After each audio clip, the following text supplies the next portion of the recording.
if someone's going to do a surgery on your son, your daughter, and say, hey, I've been a doctor for 40 years, but I haven't done this surgery. This is my first time. Are you going to want to do that? Let that person do something? No. What about someone that's only been in for 2 years, but they've done 1,000 surgeries? Yep. They're an expert in their field. Who do you want? Like that guy. I'm that guy. Yep.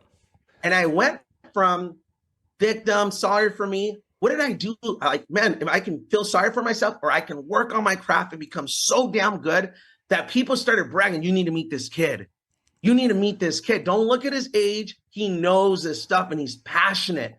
My confidence breed confidence for them. And I started getting referred to everybody's kids. They're like, hey, if your kid's over 18, they need to work with this guy. Yeah. He changes the way they think, the way they talk, the way they dress. Like, I don't care if my son or daughter don't make a dime. Like, they are better people because they're around. I started getting referred. All these parents are referring their kids, and I started hiring their kids and their parents. I'm like, you want your kid to succeed? Come let them in the meeting. Come help. They have the ability, but they have no credibility. You got the credibility, and that's how my business started exploding.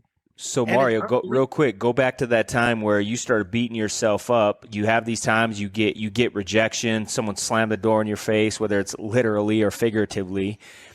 I think an important time to who were you going to talk to? Because there was someone you were going to talk to. A lot of people, when they're beating themselves up, they want to go to somebody else who's also beating themselves up, right? And they want to go meet with someone who also has the same feelings, so they can get like this, misery loves company thing, right? But I know you, and I know you weren't doing that. So who were you going to when you had those down times? Who were you going to for inspiration, motivation, education, these kind of things?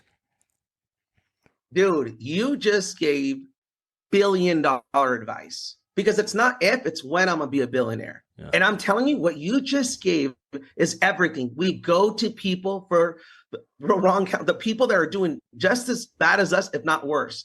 I did that with certain people. I'm like, wait a minute, I feel worse. They're encouraging me to quit. Never go to them again. Right. I went to people that did it. People that were successful. I went to my uplines, people that were like, hey, this is what I'm going through. What should I do? What should I do? And they said, you know what, Mario, you're basing your numbers on 2 appointments. You're just not doing enough. You got to do 10, 20 of them. And then I'm like, it's normal. See, my ratios in the beginning, out of 10 appointments I would go on, I would close 1. But there is people